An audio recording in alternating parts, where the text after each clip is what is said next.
I feel like I know you already because I've watched almost all of your interviews, and I just have to say it's helped me so much to feel like there's a community Yeah. and there's other people who've been through this. And, as you know, you go to your doctor and you get all the things done and they send you on your way. And then there's like, call me if you need me. And, Right. um, and the PT people haven't been through it themselves, although they're great. Yeah. There's nothing like actually talking to or hearing somebody's story. Yeah. Who's True. actually through it. So true. Yeah. And we have certainly found that there is absolutely a community of people. I mean, it's just like people came out of the woodwork when we started, even after my very first update video when I was 4 weeks, the people that all of a sudden, were like, okay, I'm not the only one going through this. So yeah, it's been great. And that's what we want for you and for everybody else out there, is to realize you're not alone. You are not alone in this. Let's talk knees, titanium knees, from hurting to healing to taking the lead. Let's talk knees. Welcome, Sam. Tell us a little bit about yourself and what led you to realize you needed a total knee replacement. I'm trying to figure out how to make a long story short, but I'll go back to I was a very active kid, danced and ice skated from about the age of 8, and had a great time with all that until I got into my late 20s. And in fact, I majored in dance and taught dance for years and performed dance, modern dance, ballet, things like that.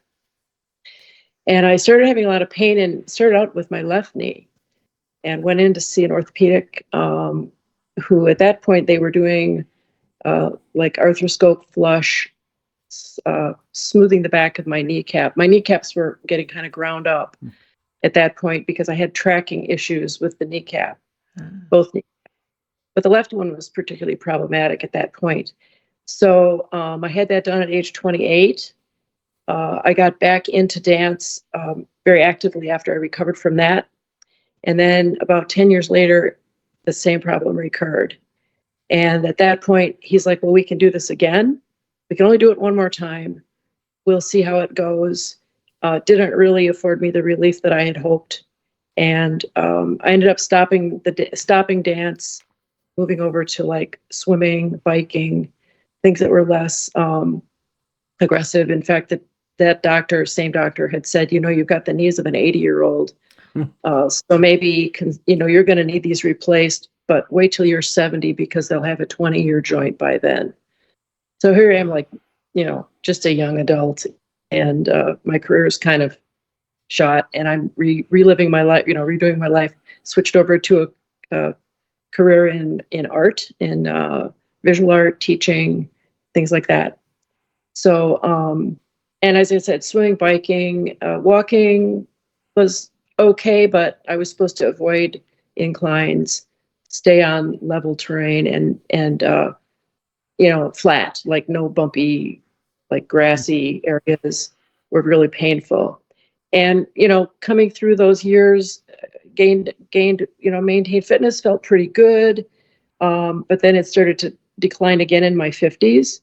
And I had an accident where I was actually doing some yard work and I tripped into a yard waste bin. I was dragging this bin across the yard. I didn't close the lid like you're supposed to. And I stepped into the lid, went down into the bin, and it was like, couldn't get out, extricate myself. Gary, my sweet husband, came and like helped me get out of that. And I had sharp pain. Sharp pain's never good.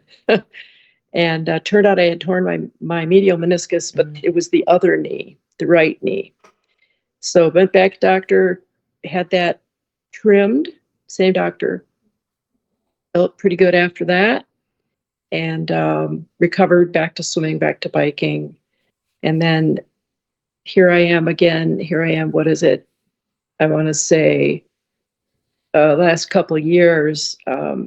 Well, I discovered ice skating again in my 60s. That was kind of a interesting experience. My grandkids got me talked me into skating. And like, with my knees, might not be such a great idea, but I actually found it helpful. It built my quad muscles back up. I was, doing like weight bearing without any bouncing or jumping or impact, just gliding, like almost like Right. an elliptical Right. motion. And it really helped for a little while. But then about 4 years later, which brings me up to present, still was having a lot more pain, swelling, a couple of ginormous arthritis flares in the right knee, the one that had the torn cartilage. And come to find out that cartilage had torn again. It was worse. There was also a lateral tear. There was also a loose body in the knee. This was through an MRI that was ordered. And so, this is up to present. My orthopedic guy here and mine, actually, we moved. We've moved since then. So we're now in Ann Arbor. And this doctor I really liked. And he had tried me on cortisone shots. They didn't really work very well, and they gave me awful side effects: insomnia, Wow. flushing, Mm. weird, spacey. I was like, so we tried Durolane, which is like a Synvisc. It's that lubricant. Uh-huh. That helped a little, didn't really help a lot. Was still kind of skating off and on, trying to build back up to skating. It really wasn't working very well. And then, so I had another MRI. This was a year ago. Turns out that same medial meniscus was torn again. Wow. Oh, I told you already, lateral tear of the particle. And he offered me a couple of choices. I could continue cortisone shots, which didn't really work well. I'd already been through a series of physical therapy a few years back when we first moved here. And that did help around the same time as the skating was going on. But we knew that that was kind of not effective any longer. It wasn't going to really buy me any more function. Or he could go in and trim that meniscus, flush it out again, try to build, try to see if we could kick that can a little farther down the road, which is the big can of replacement. And so that was March of this past year, 2025. And I felt like I was improving, back to the rink, about 12 weeks. He told me could buy me, he said it could buy you a few months to a few years to have this second, trim of that cartilage in. That's a About big 12 difference, though. Months versus if- years. you know, Yeah. Months and years. They don't give you any solid anything. It's Yeah, all individual. I opted for that because I was desperately not wanting replacement. I was had all intentions of living and dying with my original knees. Right. So this thing was about 3 months in, was just deteriorating again. And the clincher was our summer vacation this year. We go to the beach at Lake Michigan. There's lots of walking. There's walking on the beach. There's maybe getting in the lake. There's shopping and hiking on sand dunes and on the pier. Couldn't do any of it. I was just like, compared to last year, it was a huge contrast. And I didn't really realize how bad I was until I saw this from a year ago. And there was this tipping point. So I said, while I was on vacation, I called the doctor, called the surgeon, and I said, put me on the schedule. So that was September. This past September, I had it replaced, and I'm 8 weeks post-op. 8 weeks. Okay. Yes. Today's Saturday. This past Thursday, I was 8 weeks. Very cool. That's the long story. All right. It's a good story. It is a good story. And you sounds like you gave your knee every chance I did. to do this without the surgery. Yeah. So And it was funny because the knee itself was ready. I mean, I almost had a weird kind of woo-woo moment. I'm lying on my yoga mat with my legs up in the air, looking at the knee. And I was like, are you ready? Yeah, I'm ready. And I'm like, it's not going to be, you're still my knee. You're just going to get new parts. Just get you some jewelry. yes. So that was I felt very like a transformed moment of acceptance at that point of doing this. That's good. Yeah. That's really good. So what type of surgery was yours? Okay. It was total traditional knee, Okay. a Depoy Attune size 6 millimeter tibial insert, blah, blah, blah. got the sheet. When I saw your questionnaire, I was like, oh, I think that's probably in my portal somewhere. Cause I wasn't really paying any particular attention at the Yeah. time. He showed me the gadget in the office and said, this is what it's going to be, and explained, what he was going to do. So traditional, does that mean it was not robotic assisted? Not robot. There was a computer assist, I think, related to some of the positioning of the implant and some of the sizing and getting the right size of Right. the little replacing the menisci, the plastic Uh-huh. gliding platform. Uh-huh. But no robotics. He did all manually. What about, was it quadriceps sparing, or did they cut No, through? not. I mean, I mentioned that to him and actually asked him the question, and he didn't really mention anything about quadriceps sparing. So my incision is like pretty much straight across the knee. Okay. Was yours kind of around a curve? No, mine doesn't really go around the curve. It's just a little off to the side. It's not dead center over my kneecap. It's a little off to the inside. Well, I mean, I'm maybe off a quarter of an inch to the inside. Mm-hmm. And quadriceps sparing, I don't know. My quadricep sure was sore, so I don't know. It doesn't feel like it's been spared. Yeah. It's still sore. It still gets very stiff and tight and sore. Everything went well with the surgery as far as you know? Yeah, everything was normal. And I woke up feeling pretty good. Except I had a spinal, so I had no sensation waking up. I think was it you, Cindy, I who said woke you were up moaning in pain. Yeah, I had zero pain. I couldn't feel my feet. I was just like sitting there like, okay, this is interesting.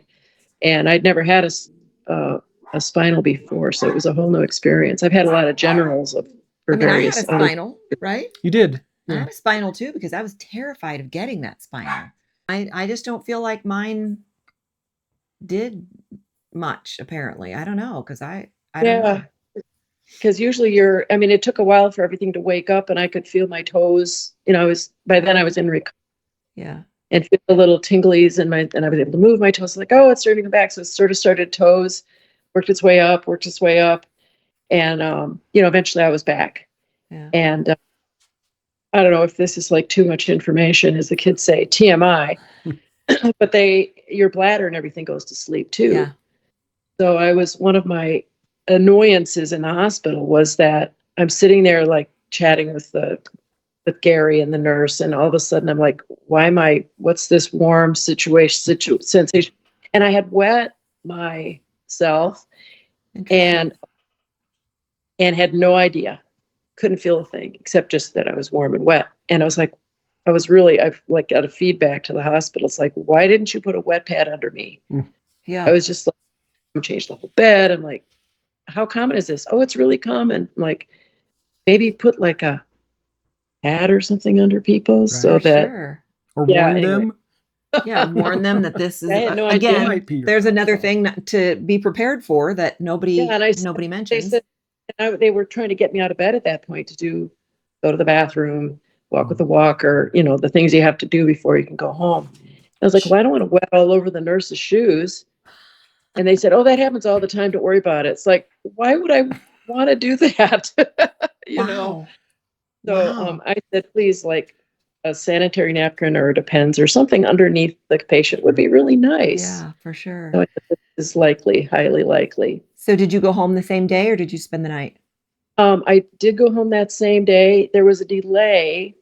Another interesting occurrence is when they got me up to use the toilet, and I still wasn't bladder still not functioning quite right. So it was kind of like bearing down a little bit, and I fainted. I fainted on the toilet. The nurse was right outside the door.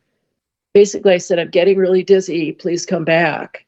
And then I passed out. And the next thing I knew, I was in a recliner back on IV fluids. So did So I you was- fall? they- Did you fall off the toilet?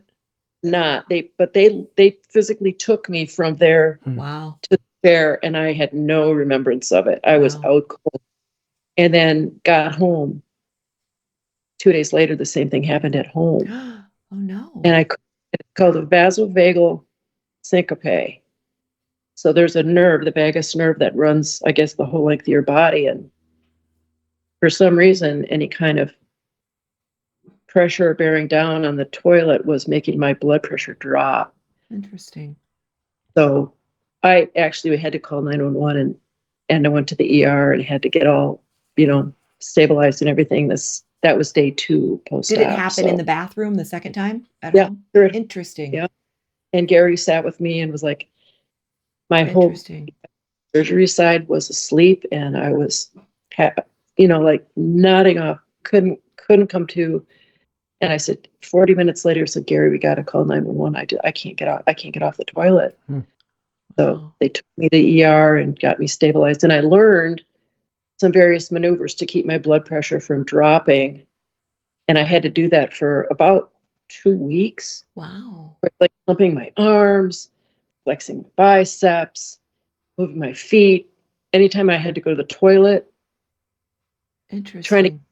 passing out, and I had a lot of constipation, which maybe Yeah. another TM, but That's that's normal. a rough one. And it was like 30 days of that, and it's the medications cause it, and Yeah, for sure. kind of a vicious cycle. So that was by far my most struggling stuff, as opposed, I mean, obviously I was dealing with surgical pain and all those things, but just Yeah. those daily life things were really challenging. How I'm assuming you had some sort of painkiller, some sort of an opioid or whatever, right? Oxycodone. Well, okay, I had a pain pump, or a nerve block pump. So there was a thing in my thigh, which is like a long, skinny long catheter kind tube of thing. that Yeah. goes into your muscle, and that supposedly controls pain in the thigh. It wraps around the back of your leg. There's a muscle group that it Okay. travels down, and that was pretty annoying. It was very noisy because it would like buzz. It was like like every 20 seconds, Oh. and you Ugh. could give yourself a little extra dose if you needed it. Of course, it won't overdose you because it's got a Right. governor on. But I really was struggling with it because of the noise. I couldn't sleep. I had my white noise machine cranked up to max so I could sleep with the noisy. But the Yeah. second night it started leaking, and so we took it out. We called the PA on call, and she said, just take it out, but you'll need to make sure you get on your oxycodone now because you're going to need it. Mm. Don't delay. And she was 100% right. So, And So how then it long was did you take the oxycodone for? I would say pretty intense the first week. Second week, by the third week, I was tapering. I Okay. actually tried a couple different meds because I was very nauseous. They thought maybe that it was the oxy, so they switched me to Norco, and they switched me to tramadol. And all this time I was taking Zofran to offset nausea. Oh wow. So that was a trick Yeah. to make that all balanced. But now the oxycodone, ended up going back on the oxycodone because nothing else was really working. And then gradually weaned off that. So by the second week, because that's when I went to my inpatient, or not right. That's when I went to physical therapy, not in the home, but Mhm. the clinic. By then I was off that, Okay. and just taking maybe at night, one at night. Yeah. And what And about then- now at 8 weeks? Are you taking anything now? So I'm taking Tylenol about 3 times a day.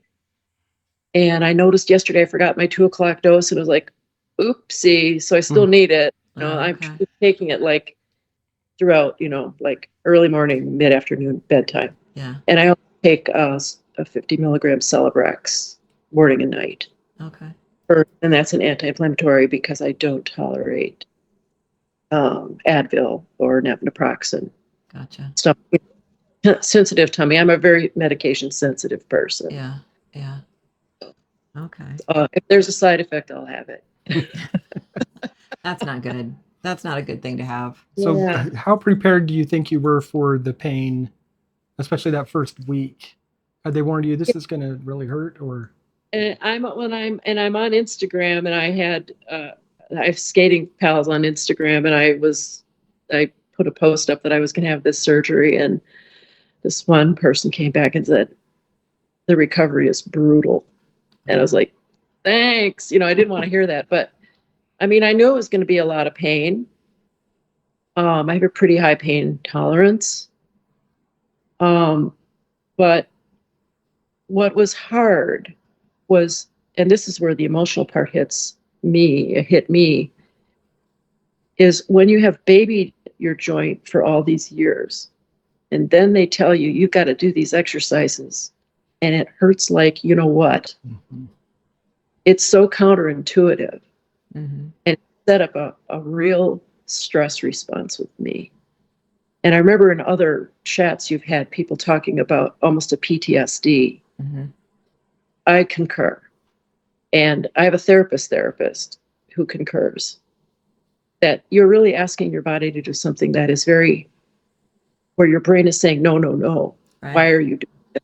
And yet you have to override that system and push through to do these exercises. And I appreciated, Cindy, your candor about taking care of yourself and deciding to just say, I'm not doing this, it's too much. And you actually took yourself and went, kind of went rogue.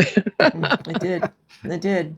I really respect that, because I had to do that with my first in-home PT, who was pushing me to do stuff that was excruciating, and he wasn't very kind. And he also was like telling me I was needing to walk like 2,000 steps, like that first week. And I fired him. I got a new one in. Good for you. Got a new one in, and she was an angel. Her name was, and I just was like, when she walked in the door, I was like, okay, I can do this. Nice. That was my second week, and that was the in-home PT people who came. I pulled a lot of strings to get this.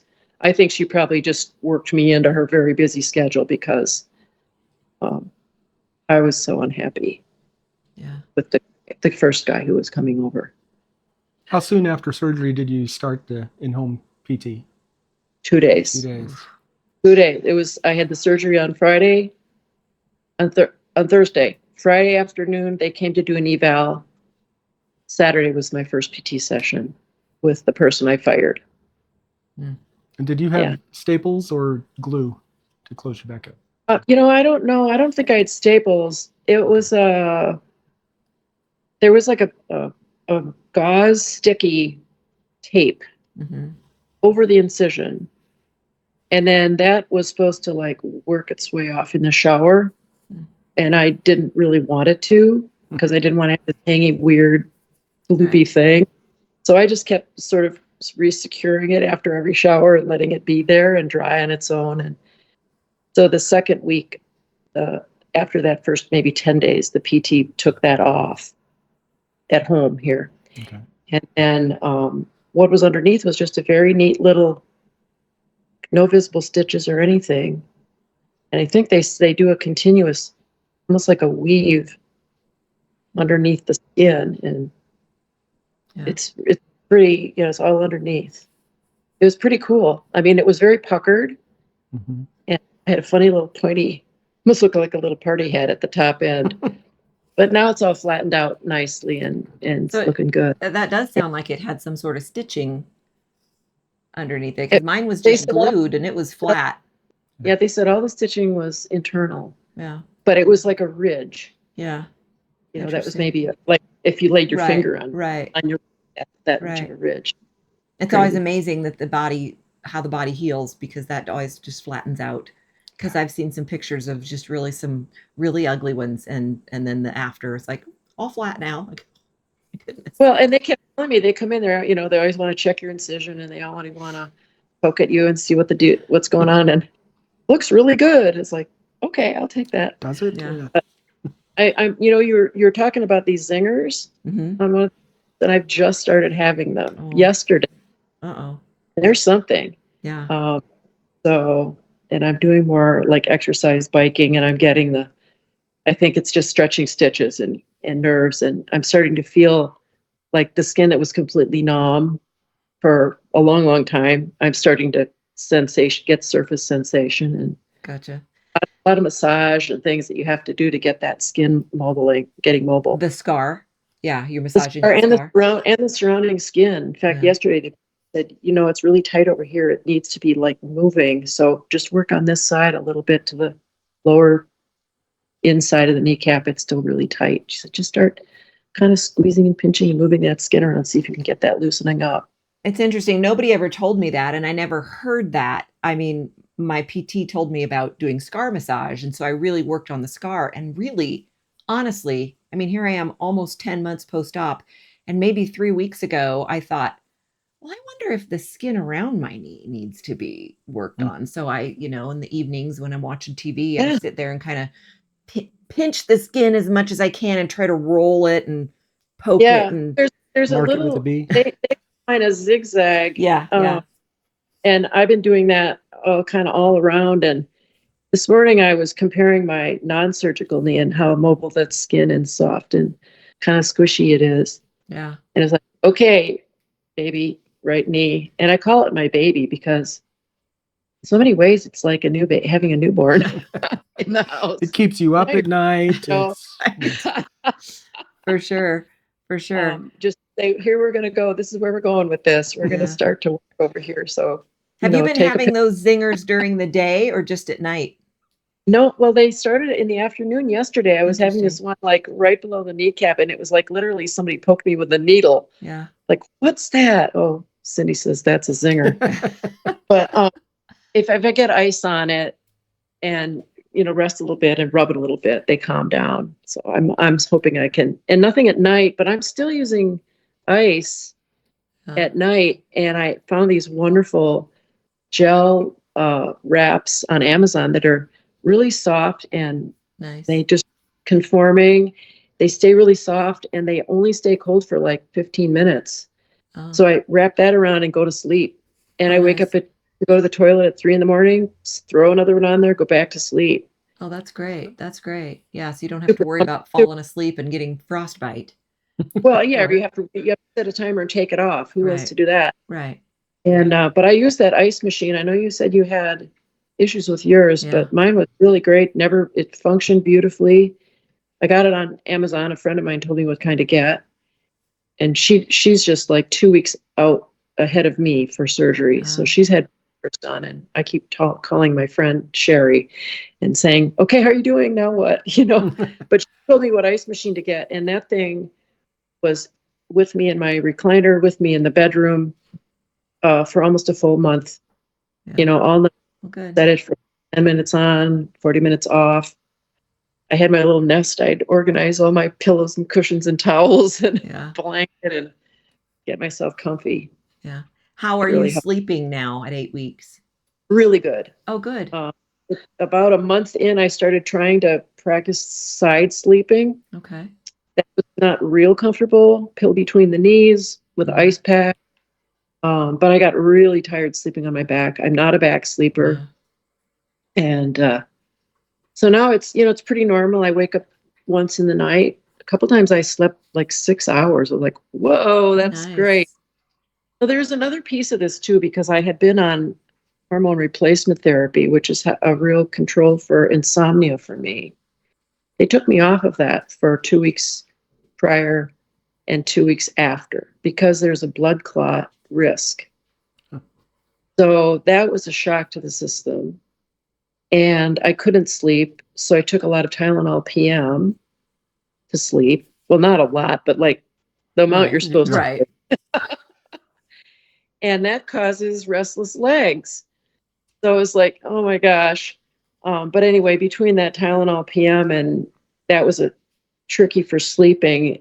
When I got back on my estrogen, which was 2 weeks after the surgery, it took about 2 more weeks till my sleep started to settle down.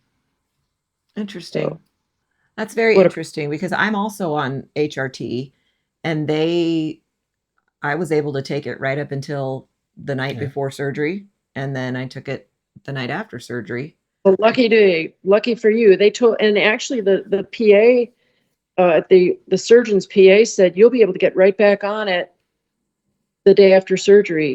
And I was like, yay. And then the doctor said, nope, 2 weeks, 2 more weeks. Wow. Now it could be Interesting. because I'm older.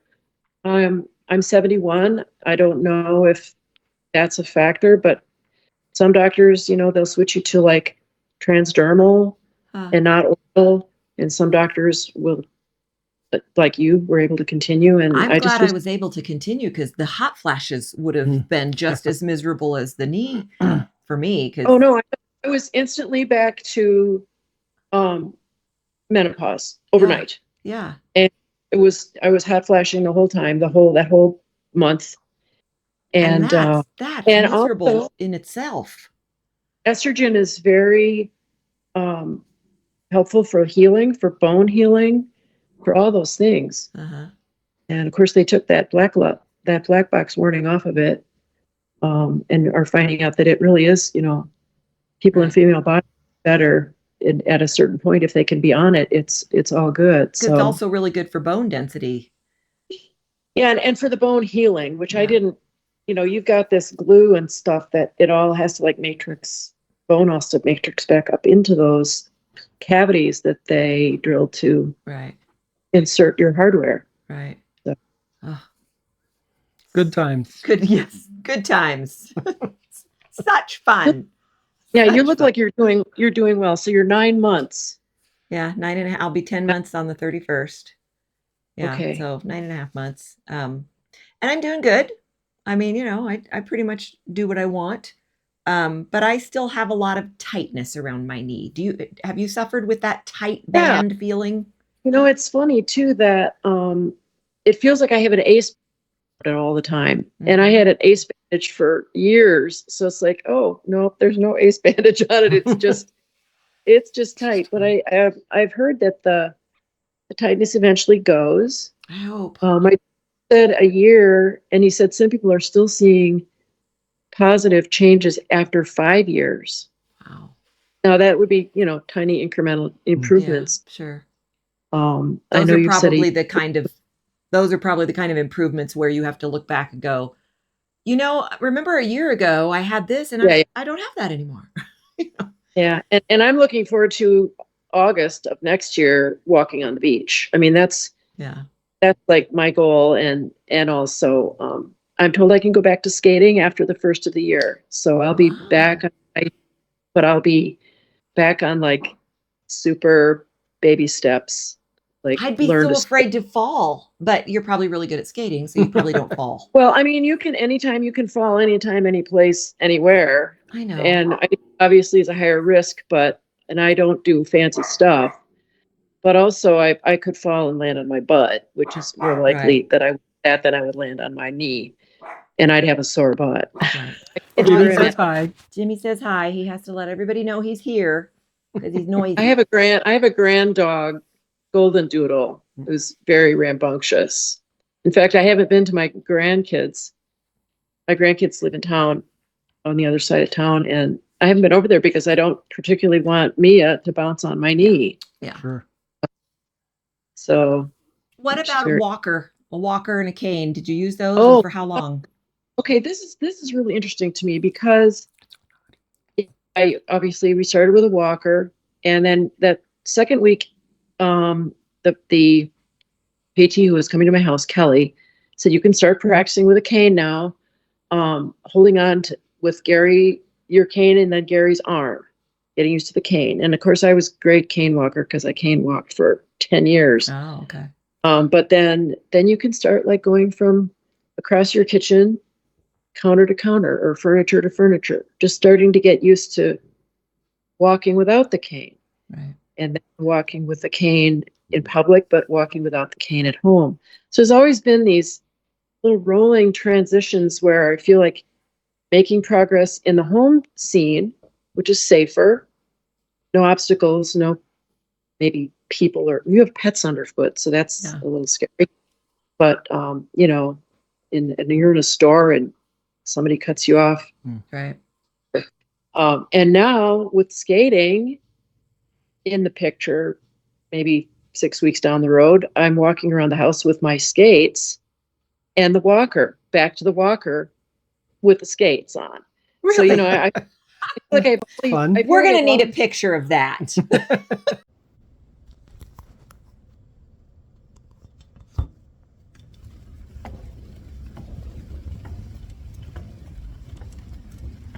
and I feel like there's lots of transitional. I don't want to be afraid to go back. I don't feel like it's a regression necessarily Right. to go back to the walker on a certain day. I just don't want to be beating myself up if I have a day where I'm not feeling great, Sure. and I still have it, and I have a beautiful 3-wheel walker that rolls, and I still use it in the morning because it's the only way I can get my laundry load to the washer, my coffee cup to across the room, without having to make 9 million trips Yeah. holding a cup of coffee when my Right. knees are stiff in the morning. Right. So Well, that's good for you. I mean, at 8 weeks and you're doing laundry and getting your own coffee, I'm pretty sure Right. you were still doing everything for me at 8 I weeks. still get you coffee. He still gets me coffee, but that's normal. I mean, he was getting Now, me coffee before I had surgery. So I know, and I have a caregiver very much like Dee, awesome. a huge, terrific blessing, an angel, who is still like this morning. I'm like, I think I'd like to try doing what this is yesterday, what we did in the past. How I get up and unload the dishwasher while he's making the bed. And we have our little routine we used to do, and of course the surgery threw it all up and Yeah. up to the. He's like, okay, well, just call me if you need help with the dishwasher, because the first time I tried to do that, which was maybe 3 weeks ago, I literally had to lie down for an hour after I unloaded the Yeah. dishwasher. So Yeah. it was too soon, but you never know until you try. And then Right. you find out that you maybe bit off a little more than you could chew, and you take a couple steps back. Yeah. Process. The setbacks definitely happen. But I was going to say though about the walker, and you mentioning that you haven't seen the grandkids, take that walker, because Yeah. my walker worked as a You can cage. barricade. And Yeah. so my dogs, because my dogs, they jump up on my legs and stuff all the time, but they couldn't with that walker. And so I That's okay. felt very safe with the walker around me. So, don't be afraid Yeah. to use it to, as a little cage to, and it also helps people to remember, oh, okay, we gotta be careful here. Right. You And know. in public, it's good to have those. It does give that signal. Yeah. And then of course there's the lovely privilege of having a handicap sticker for the vehicle, a handicapped tag, Nice. which I've been able to drive. This is the irony of it, is where I have my skating rink is also where my physical therapy clinic is, and it's literally across the street. When we bought this condo, I had no idea I'd be skating, and we bought a condo that's a mile from Nice. the skate. So the first couple times I drove, I thought, well, that'll be easy. I'll just drive from here to the PT, and just that pivoting of the drive. It's my right leg, so the Uh-huh. pivoting from the brake to the accelerator was a challenge, and my knee was really sore when I got home. And it's like, who knew Yeah. that little movement of just that foot? Yeah. And so I went to PT, and he said, well, yeah, you start to use an inversion, eversion of your foot. We can use a stretchy band, get that coordination of the ankle going. And, we're all just so hooked together, all these Yeah. little piece parts. And now yesterday I drove out for blood work, and that was a good 5-mile drive. And Gary went with me, and I said, if I need you, I'll pull over and you can take the wheel. And I made it over and back, and I was like 45 miles an hour, felt so fast. Just like the traffic and the roundabout. I'm like, oh my gosh, I used to know how to do this, but I haven't really driven for 8 weeks. So So when was the first time you drove? How far were you the first time you drove? 4 weeks I drove to the rink, to my PT, which is literally a corner, a turn, and I'm there. And then no, that's not true. The first time I drove, we take this walk on Sundays in a local park. And lately he walks like a 2-mile trail, and I walk in the parking lot Yeah. with my walk or my Yeah. cane or whatever it is, the device of the day. And so he was going around the loop trail, and I was like, maybe I could just back the car out, drive around the parking lot, and put it back in the space. Like, should I do that? Okay. So I did it, and it was easy peasy. And I pulled the car and parked it back in. Gary never knew the difference. And then I told him when he got back what I had done. Awesome. It's a little different when you're driving from here to the rink and it's brake pedal, brake, like Sure. maybe 10 brake pedals. And Yeah. that's when I realized that my lower leg was needing some help. Yeah. Well, and my thing with driving, especially when it's your right leg that you've had the surgery on, is what if you had to stop really fast? What if somebody pulled out in front of you and you had to hit the brakes, Yeah. Are you And she going to said be able to do that? that you're going to need to be able, if you can't jam on the brakes, you have no business driving. Sure. So we practiced a little bit of that too. Yeah. And the other thing that was beautiful, and you probably would jam on the brake if you had to, you would summon up the Yeah. adrenaline. You'd be sore as heck the next day. But that's the other thing. This in-home PT person, Kelly, was so great. She took me out to the garage because I had to go to my first. She says, your first PT session is tomorrow, which is at the clinic. So we're going to practice you getting in and out of the car. And we're going to practice you getting up and down the stairs and getting, of course, Gary is going with me. He's managing the walker. But I just appreciate it so much that That's just nice. the attention to detail Yeah. that she had for me. And, That's fantastic. because you're so overwhelmed. You're not even thinking Right. about all these little things, Yeah. these little life things. That's very true. Yeah. We need to get this wrapped up, but I do want to ask, because we ask a lot of people about this, when you were recovering, were you able to read? Were you able to do anything with your hands? Were you able to focus on anything? What was that like for you? Or could you just lay there and watch TV? What? I did some things. One thing I did was I daily spoke into my note app on my phone about what was going on. Cool. What the day was like, what were the challenges, the medications. Nice. And because I do this again, and I'm not ruling that out, I will know what's up for me, Yeah. Sure. And I also I'm a knitter, and I can do some rather intricate pattern knitting with color work and fancy stuff. But I had an issue their very first day out, and I like to wear like leggings, but I needed to access my knee, so I have like these crop leggings that are capri length, and I had to put a leg warmer on because I was so cold, and so I decided to knit a leg warmer,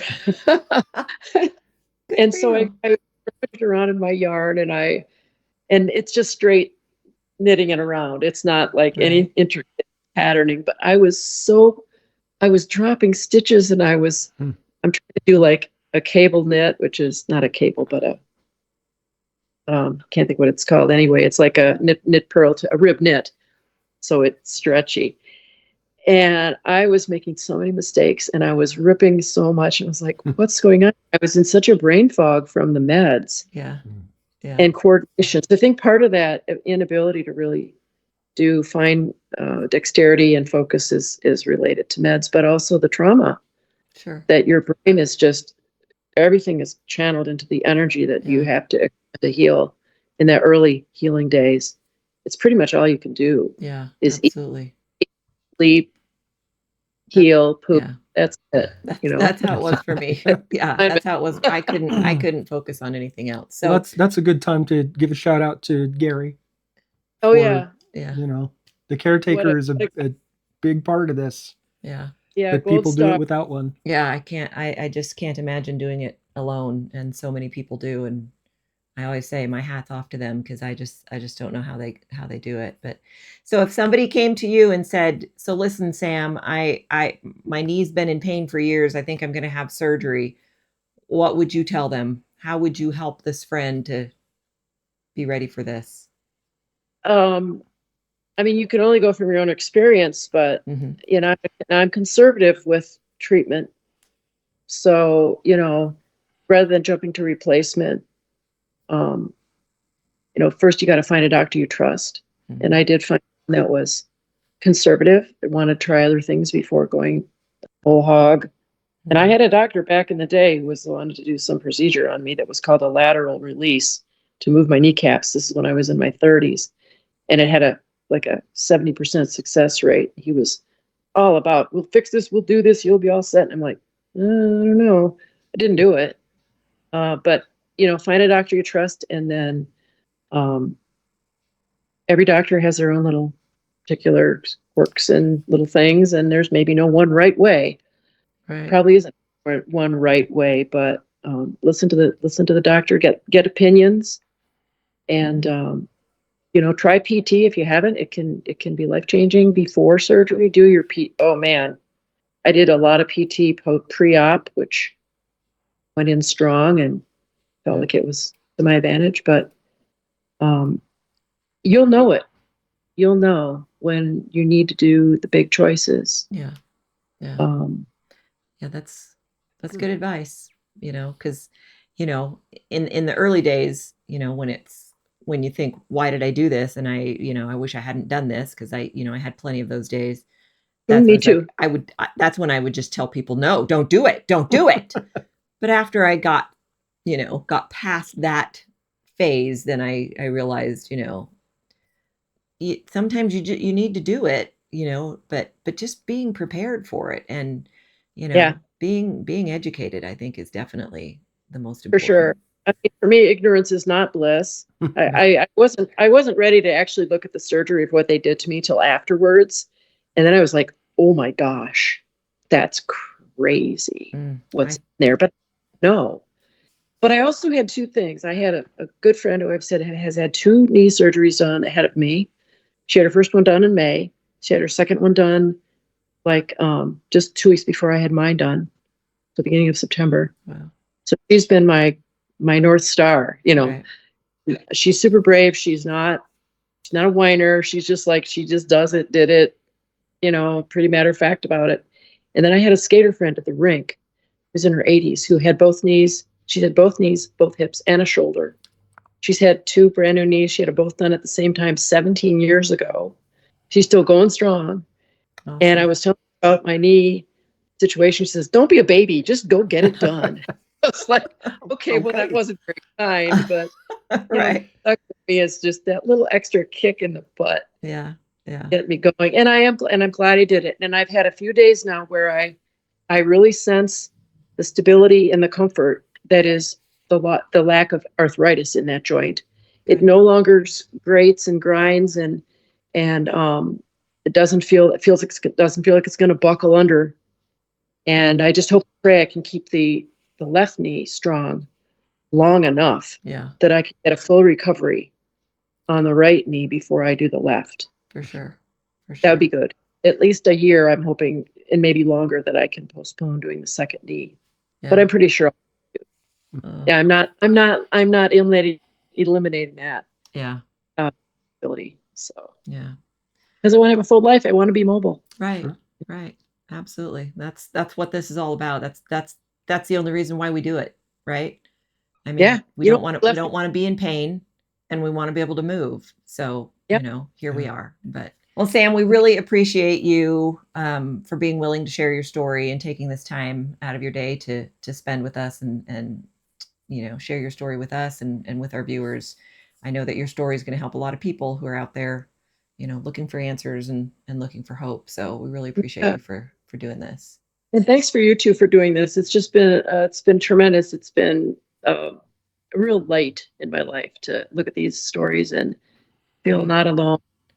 Very encouraging, Awesome. very uplifting. Appreciate it so much. That's awesome. Thank you. Well, Yeah. we're very happy to hear that. Did you find us before you had surgery or after? After, and I had been looking at some different total knee replacement. Actually, it was the day that I looked at the video of what the surgery is about, and it's about a 30-minute YouTube of this procedure on this person, and they're slinging her leg around and doing all the things. I'm like, oh my God. But anyway, the algorithm sent me you guys after that. Awesome. And I was like, oh, that looks cool. And the first one I listened to was your first. I think you were just maybe 2 weeks out. 4 weeks was my first one. Yeah. And you were talking about the emotional part, and you were getting weepy on this screen. And I was crying right along with you because I was just raw. It's It tough. was real raw. So It's tough, but well, we wish you all the best and wish you a full recovery, and hope that definitely by next August you're out there walking on the beach and doing all the things that you want to do, and Yeah. Thank just you. keep getting stronger and stronger every day. So thank you so Will much. do it. We really Yeah. appreciate it. You two, hang in there. All right, you All right. too. Okay. All good. Sam. All right, bye, Sam. Uh-huh. So that was Sam. That was Sam.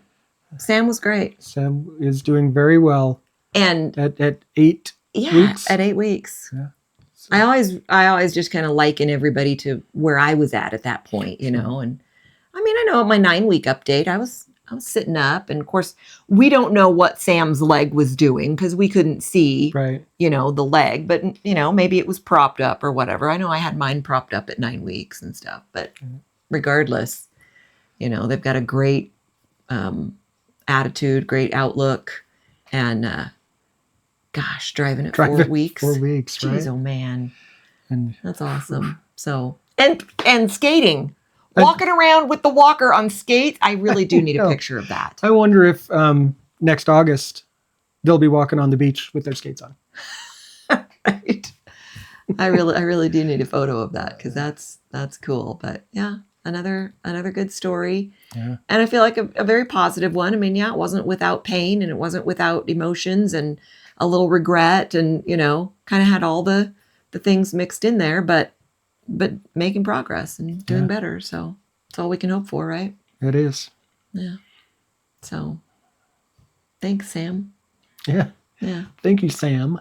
If you enjoyed this story and you would like to tell your total knee replacement recovery story, let us know via an email to hello@totalkneetalk.com. And just like we made this interview happen, we can make one happen where you get to tell your story, because we know people like to hear all the different comparisons and contrasts, and everyone is so different. Oh, and they mentioned